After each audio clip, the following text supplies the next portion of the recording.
ሰላምታዬ በያላችሁበት ይሁን በማለት የዛሬው ርዕሴን ሳስተዋውቃችሁ ተአምራትን መስራት የአምላክነት መለኪያ ይሆናልን? የሚል ይሆናል። በተለያዩ የክርስትና እምነት ክፍሎች ኢየሱስ የሞተን ሰው ማስነሳቱ፣ ዕውርን መፈወሱ፣ ለምጽን ማዳኑ እንዲሁም የመሳሰሉትን ተአምራት በመሥራቱ የአምላክነት ደረጃ ሊሰጠው ይገባል ወደሚለው ድምዳሜ ሊደርሱ ችለዋል። በእርግጥ ሙስሊሞች ኢየሱስ በአላህ ፈቃድ ተአምራትን መሥራቱን ይቀበላሉ። ነገር ግን ተአምራት በመሥራቱ እንደ አምላክ ወይም ፈጣሪ አድርገው አይመለከቱትም። ኢየሱስ ዓለይሂ ሰላቱ ወሰላም የሚመለከቱት አላህ ስብሓነሁ ወተዓላ ከሰው የመረጠው መልእክተኛ እንጂ ሌላ አለመሆኑን ነው። ምክንያቱም አላህ ስብሓነሁ ወተዓላ መልእክተኞችን ከዘመናቸውና ከጊዜያቸው ጋር አብሮ ሊሄድ የሚችል ምልክትን ወይም ተአምርን አስይዞ እንጂ አላከም። ይህንን አስመልክቶ አላህ በቅዱስ ቁርአኑ ላይ እንዲህ ይላል፣ መልእክተኞቻችንን በግልጽ ማስረጃዎች በእርግጥ ላክን። አልሐዲድ 57:25። በሌላው አንቀጽ ደግሞ ለማንኛውም መልእክተኛ በአላህ ፈቃድ ካልሆነ ተአምርን ሊያመጣ አይገባውም። የአላህም ትእዛዝ በመጣ ጊዜ በእውነት ይፈርዳል፣ እዚያ ዘንድም አጥፊዎቹ ይከስራሉ። አልጋፊር 40:78። ስለሆነም ኢየሱስም ሆነ ሌሎች ነቢያት ተአምር የሠሩት በራሳቸው ሥልጣን ሳይሆን በአላህ ስብሓንሁ ወተዓላ ፈቃድ ነው። ከዚህ ውጭ ምንም ማድረግ አይችሉም። ለመጥቀስ ያህል ኢሳ ማለትም ኢየሱስ በቅዱስ ቁርአን ውስጥ በአላህ ፍቃድ ከሠራቸው ተአምራቶች መካከል በቅዱስ ቁርአን ሲጠቀስ ይህን እናገኛለን። ወደ እስራኤልም ልጆች መልእክተኛ ያድርገዋል ይላልም፣ እኔ ከጌታዬ ዘንድ በተአምር መጣኋችሁ። እኔ ለእናንተ ከጭቃ እንደ ወፍ ቅርጽ እፈጥራለሁ፣ በእርሱም እተነፍስበታለሁ፣ በአላህ ፈቃድ ወፍ ይሆናል። አልኢምራን 3:49። እንዲሁም በመጽሐፍ ቅዱስ ውስጥ በአምላክ ፈቃድ እንጂ ከራሱ ምንም ማድረግ እንደማይችል ሳይናገር አላለፈም። በመጽሐፍ ቅዱስ ላይ ይህን እናገኛለን። እኔ ከራሴ አንዳች ላደርግ አይቻለኝም፣ እንደ ሰማሁ እፈርዳለሁ፣ ፍርዴም ቅን ነው፣ የላከኝን ፈቃድ እንጂ ፈቃዴን አልሻምና። የዮሐንስ ወንጌል 5:30። ይህ ማለት የግድ አንድ አድራጊ ኃይል እንዳለ ያስረዳናል። መልእክተኞችም ኢየሱስን ጨምሮ ትእዛዝን ከዚህ ኃይል እየተቀበሉ ይፈጽሙታል እንጂ በራሳቸው ሥልጣን ምንም ማድረግ አይችሉም። በጥቂቱ እያንዳንዱን ተአምራት ኢየሱስ ካደረገው ጋር እናነጻጽር።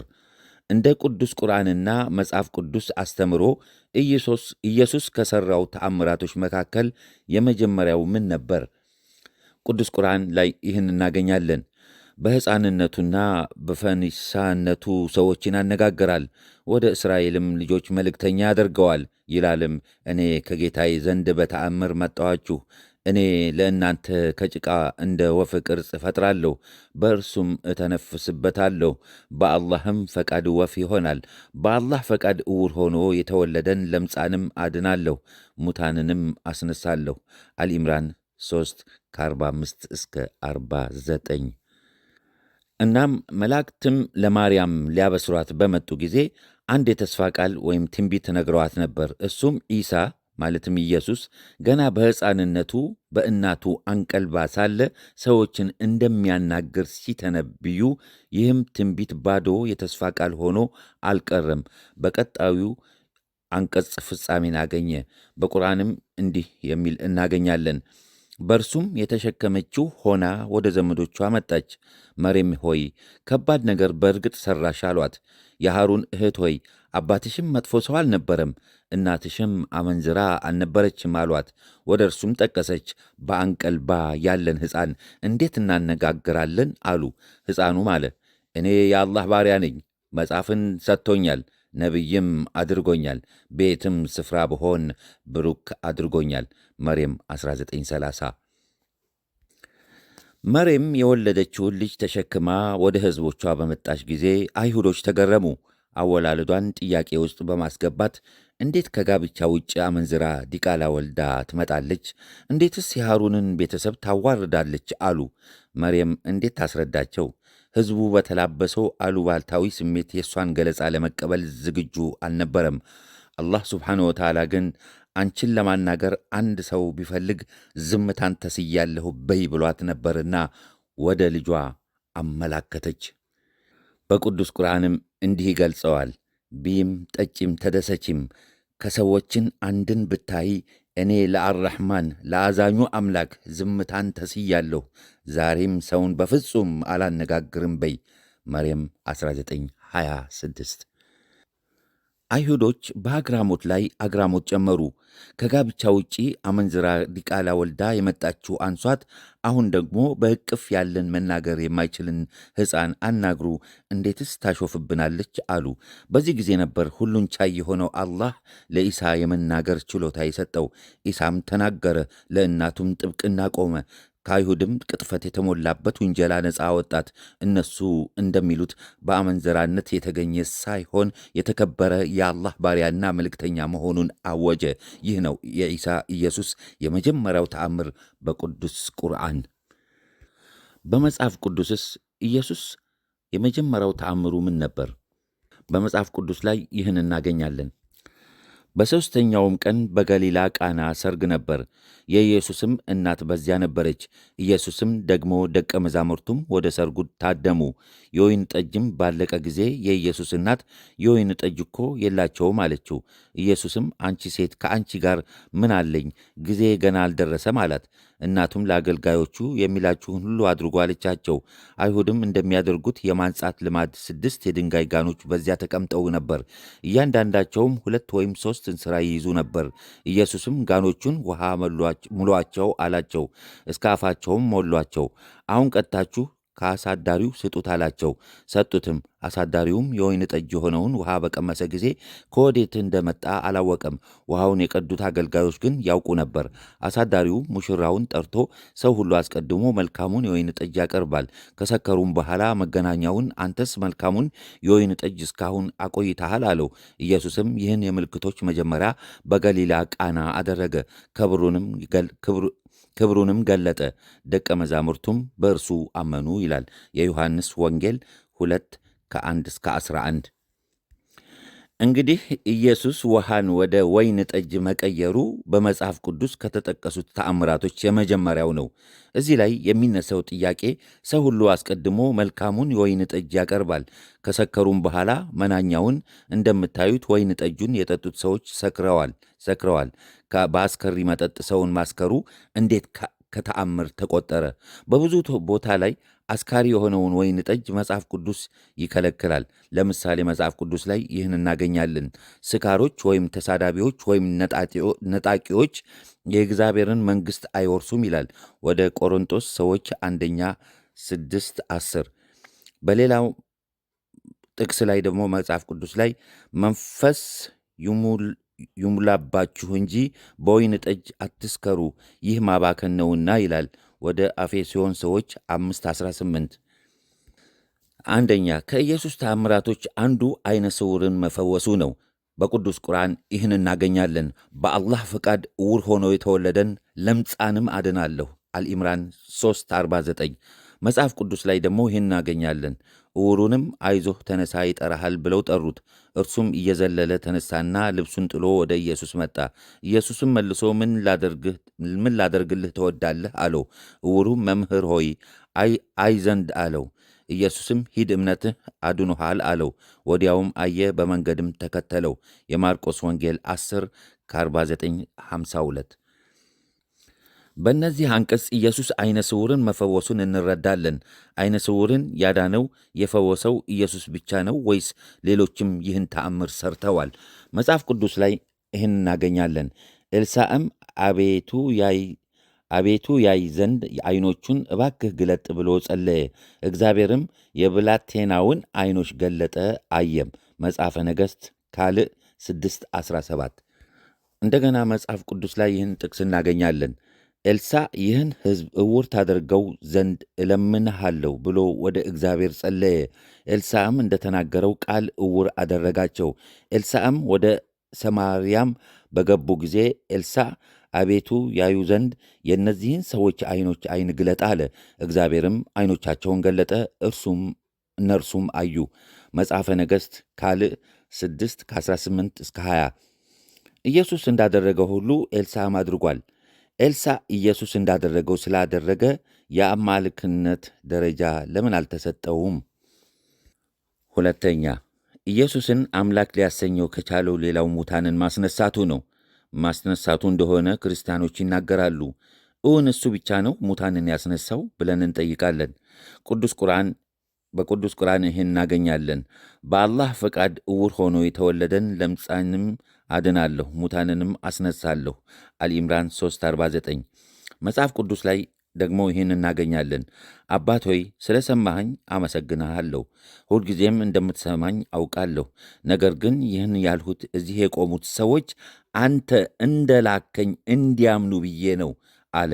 ኢየሱስም ይህን ከተናገረ በኋላ አልዓዛር ናውጣ ብሎ በታላቅ ድምፅ ጮኸ። ቀለል ባለ አማርኛ ትርጉም 1980 ዓመተ ልደት እትም የዮሐንስ ወንጌል 11 ከ41 እስከ 44 ደግመዋለሁ። የዮሐንስ ወንጌል 11 ከ41 እስከ 44። እዚህ ላይ ከቅዱስ ቁርአንም ሆነ ከመጽሐፍ ቅዱስ አንቀጽ የምንረዳው ሞቶ የነበረን ሰው በአምላክ ፈቃድ ማስነሳቱን ነው። ሌሎችስ ይህንን ተአምር ሰርተዋል ወይስ አልሰሩም ብለን እንጠይቃለን። የመጽሐፍ ቅዱስን ጥቅስ ስናይ እግዚአብሔርም የኤልያስን ቃል ሰማ፣ የብላቴናውንም ነፍስ ወደ እርሱ ተመለሰች፣ እርሱም ዳነ። መጽሐፈ ነገሥት ቀዳማዊ 17:22። እንዲሁም ኤልያስ እንዳደረገው ሁሉ ኤልሳዕም ሕፃኑን ሞቶ ቀስቅሶታል። መጽሐፍ ቅዱስ ላይ ይህን ጥቅስ እናገኛለን። ኤልሳዕም ወደ ቤት በገባ ጊዜ እነሆ ሕፃኑ ሞቶ አልጋ ላይ ተጋድሞ ነበር። ገብቶም በሩን ከሁለቱ በኋላ ዘጋ፣ ወደ እግዚአብሔር ጸለየ። መጥቶም ሕፃኑ ላይ ተኛ። አፉንም በአፉ ዓይኑንም በዓይኑ እጁንም በእጁ ላይ አድርጎ ተጋደመበት። የሕፃኑንም ገላ ሞቀ። ተመልሶም በቤት ውስጥ አንድ ጊዜ ወዲህና ወዲያ ተመላለሰ። ደግሞም ወጥቶም 7 ጊዜ በሕፃኑ ላይ ተጋደመ። ሕፃኑም ዓይኖቹን ከፈተ ይላል መጽሐፈ ነገሥት ካልዕ 4 ከ33 እስከ 34። በተጨማሪም ኤልሳዕ ከሞተ በኋላ አጽሙ የሌላውን ሬሳ በሚነካበት ጊዜ ሬሳው ነፍስ እንደዘራ እንረዳለን። በመጽሐፍ ቅዱስ ላይ ይህን እናገኛለን። ኤልሳዕም ሞተ፣ ቀበሩትም። ከሞዓብም አደጋ ጣዮች በየዓመቱ ወደ አገሩ ይገቡ ነበር። ሰዎችም አንድ ሰው ሲቀብሩ አደጋ ጣዮችን አዩ። ሬሳውንም በኤልሳዕ መቃብር ጣሉት። የኤልሳዕንም አጥንት በነካ ጊዜ ሰውየው ድኖ በእግሩ ቆመ። መጽሐፈ ነገሥት ካልዕ 13 ከ20 እስከ 21። ሌላው ጥቅስ በመጽሐፍ ቅዱስ ላይ ይህን እናገኛለን። የእግዚአብሔር እጅ በላዩ ላይ ነበረ፣ እግዚአብሔርም በመንፈሱ አወጣኝ፣ አጥንቶች በሞሉበት ሸለቆ ውስጥ አኖረኝ፣ በእነርሱም አንጻር በዙሪያቸው አሳለፈኝ። እነሆም በሸለቆው ፊት እጅግ ብዙ ነበሩ፣ እነሆም እጅግ ደርቀው ነበር። እርሱም የሰው ልጅ ሆይ እነዚህ አጥንቶች በሕይወት ይኖራሉን? አለኝ። እኔም ጌታ እግዚአብሔር ሆይ አንተ ታውቃለህ አልሁ። እርሱም እንዲህ አለኝ፣ በእነዚህ አጥንቶች ላይ ትንቢት ተናገር፣ እንዲህም በላቸው፣ እናንተ የደረቃችሁ አጥንቶች ሆይ የእግዚአብሔርን ቃል ስሙ። ጌታ እግዚአብሔር ለእነዚህ አጥንቶች እንዲህ ይላል፣ እነሆ ትንፋሽን አገባባችኋለሁ፣ በሕይወትም ትኖራላችሁ።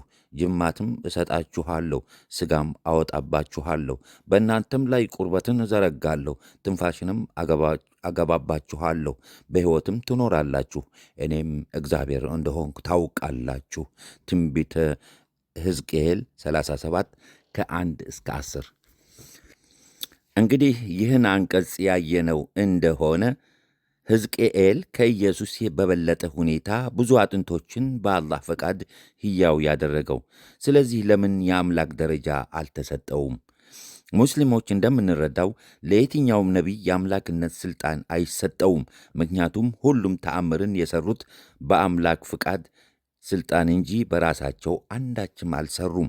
ያለ እሱ ፈቃድ ምንንም ተአምር ማድረግ ይሳናቸዋልና።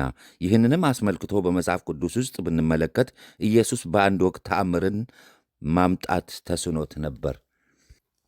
መጽሐፍ ቅዱስ ላይ ይህን እናገኛለን። ኢየሱስ ግን ነቢይ በሌሎች ዘንድ ይከበራል፣ በገዛ አገሩ በዘመዶቹና በቤተሰቡ መካከል ግን ይናቃል ሲል መለሰላቸው። በዚያም በጥቂት ሕመምተኞች ላይ እጁን ጭኖ ከመፈወስ በቀር ሌላ ተአምር ማድረግ አልቻለም ይላል። ቀለል ባለ አማርኛ የተተረጎመ በ1997 እትም የታረመ የማርቆስ ወንጌል 6:4። ሦስተኛ ከኢየሱስ ተአምራት ሌላው ለምጻንን መፈወሱ ነው። ቅዱስ ቁርአን ላይ ይህን እናገኛለን። በአላህ ፍቃድ ዕውር ሆኖ የተወለደን ለምጸኛንም አድናለሁ፣ ሙታንንም አስነሳለሁ። አልኢምራን 3:49። በመጽሐፍ ቅዱስ ላይ ደግሞ ይህን እናገኛለን። ለምጻምም ወደ እርሱ መጥቶ ተንበረከከና ብትወድስ ልታነጻኝ ትችላለህ ብሎ ለመነው። ኢየሱስም አዘነለት፣ እጁንም ዘርግቶ ዳሰሰውና እወድዳለሁ ንጻ አለው። በተናገረም ጊዜ ለምጹ ወዲያው ለቀቀውና ነጻ ይላል። የማርቆስ ወንጌል 1:40-42። እዚህ ላይ የምንጠይቀው ደግሞ እውን ኢየሱስ ብቻ ነው ይህን ታምር የሠራው? መጽሐፍ ቅዱስ ምን ይላል? የእግዚአብሔር ሰው እንደ ተናገረው በዮርዳኖስ 7 ጊዜ ብቅ ጥልቅ አለ። ሥጋውም እንደገና እንደ ትንሽ ብላቴና ሥጋ ሆኖ ተመለሰ፣ ንጹሕም ሆነ ይለናል መጽሐፈ ነገሥት ካልዕ 5:14 ላይ። እናም ሌሎች ነቢያትም እንደ ዘመናቸው ተአምር ተሰጥቷቸዋል። ሙሴን ብንመለከት አላህ በትሩን እንዲጥል ባዘዘው ጊዜ የሆነውን ብንመለከት ቅዱስ ቁርአን ላይ እንዲህ ብሎ ይጠቅሰዋል። አላህም ሙሳ ሆይ ጣላት አለው። አላህም ሙሳ ሆይ ጣላት አለው። ጣላትም፣ ወዲያውም እርሷ የምትሮጥ እባብ ሆነች። ያዛት፣ አትፍራም፣ ወደ መጀመሪያው ጠባዩዋ እንመልሳታለን አለው። እጅህንም ወደ ብብትህ አግባ፣ ሌላ ታምር ስትሆን ያለ ነውር ነጭ ሆና ትወጣለች። ከታምራቶቻችን ታላቋን እናሳይህ ዘንድ ይህን ሠራን። ጣሃ 20:19-20። መጽሐፍ ቅዱስ ላይ ደግሞ ስንመለከት ይህን እናገኛለን። እግዚአብሔርም ያህዌ ደግሞ እጅህን ብብትህ ውስጥ አስገባ አለው። ሙሴም እጁን ብብቱ ውስጥ አስገባ። ከብብቱ ውስጥ ባወጣ ጊዜ እጁ እንደ በረዶ ለምጽ ሆነች ይላል አዲሱ መደበኛ ትርጉም ዘጸአት 4:6 ላይ። ቅዱስ ቁርአን ላይ ደግሞ ይህንን ጥቅስ እናገኛለን። ሱሌይማንም ዳውድን ወረሰ አለም። ሰዎች ሆይ የበራሪን ንግግር የወፍ ቋንቋ ተስተማርን፣ ከነገሩም ሁሉ ተሰጠን። አልነምል 27:16። ማጠቃለያ፣ አላህ እያንዳንዱን ነቢይ ሲልክ ከተአምራት ጋር ነው። ማንኛውም ነቢይ ከራሱ የሚያደርገው ነገር በፍጹም የለም። ስለዚህ ሁሉም ነቢያት ኢየሱስን ጨምሮ በነቢይነታቸው ሙስሊሞች ይወዷቸዋል፣ ያከብሯቸዋል እንጂ አያመልኳቸውም። ኢየሱስም ዓለይሂ ሰላቱ ወሰላም እንደ ማንኛውም ነቢይ ተአምራቶችን ነው ያደረገው እንጂ ሌላ አይደለም። ወሰላሙ አሌይኩም ወራህመቱላሂ ወበረካቱ። ሼር አድርጉት።